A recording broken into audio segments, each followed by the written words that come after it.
DI AP youth వాస్తవాలు మీకు చెప్పాలి అనేది మాత్రమే నా ఈ ప్రయత్నము. ఏపీలో గతంలో హెల్త్ రిఫార్మ్స్ మొదలయ్యాయి అనేది వాస్తవము. వాటిని ఇప్పుడున్న కూటమి ప్రభుత్వం ముందుకు తీసుకెళ్తే ఆ మంచి పేరు అంతకంటే మంచి పేరు వచ్చే అవకాశము ఇప్పుడున్న గవర్నమెంట్ ఉంది. కానీ ఏం చేశారు? సెప్టెంబర్ 10, 2025 ఏపీ కేబినెట్ సమావేశమై ఏపీలో కొత్తగా కట్టిన ఈ 17 గవర్నమెంట్ మెడికల్ కాలేజెస్ లో 10ని ప్రైవేట్ సంస్థలకు ఈ పబ్లిక్ ప్రైవేట్ పార్ట్నర్షిప్ పీపీపీ కింద ఇచ్చేసేయాలి అని ఒక డెసిషన్ తీసుకున్నారు. ఈ 10 మెడికల్ కాలేజీలు ఏవి అంటే పులివెందుల, ఆదోని, మార్కాపురము, మదనపల్లి, పెనుగొండ, పాలకొల్లు, అమలాపురము, నర్సీపట్నం, బాపట్ల అండ్ పార్వతీపురంలో ఉండే మెడికల్ కాలేజెస్. నిజానికి ఈ 10 మాత్రమే కాదు. టైమ్స్ ఆఫ్ ఇండియా రిపోర్ట్ ప్రకారము 17 కొత్త మెడికల్ కాలేజెస్ లో ఏకంగా 16 కాలేజెస్ ని ఈ పీపీపీ కింద అప్పజెప్పడానికి ఆంధ్రప్రదేశ్ ప్రభుత్వం నిర్ణయం తీసుకుంది అని ఒక లిస్ట్ కూడా ఒక డాక్యుమెంట్ రూపంలో అందుబాటులో పెట్టింది టైమ్స్ ఆఫ్ ఇండియా.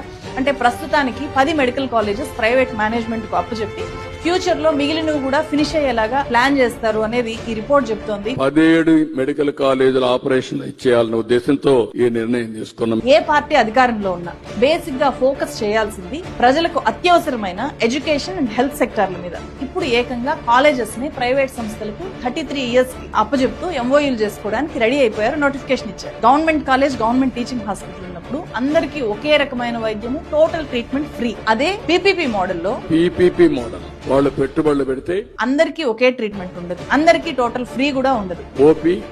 ఓపీ ఫ్రీగా ఇస్తారు, కొంత మేరకు ఫ్రీ బెడ్స్ కేటాయిస్తారు. సో అది ఎంత మేరకు అనేది కూడా ఇప్పుడు చెప్పే నంబర్ మీదనే ఈ 33 ఇయర్స్ పాటు ఉంటుంది.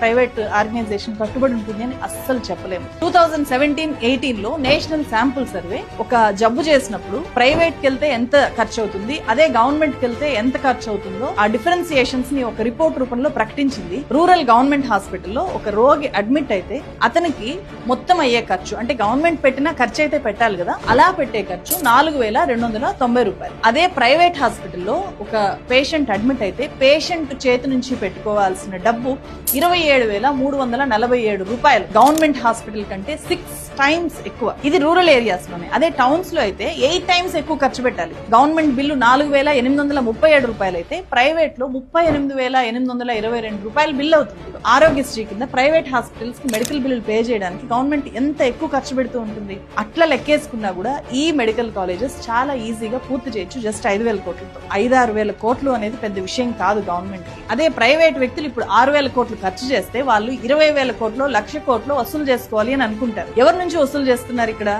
డైరెక్ట్ గా ప్రజల దగ్గర నుంచి. గవర్నమెంట్ ఒక తప్పుడు దారిలో వెళ్తున్నప్పుడు రియలైజ్ అయ్యేలాగా చేయాల్సిన బాధ్యత ప్రభుత్వానికి ఓనర్లుగా మన మీదనే ఉంది. యువతగా ఆ బాధ్యత చాలా ఎక్కువగా ఏపీ యూత్ మీద ఉంది.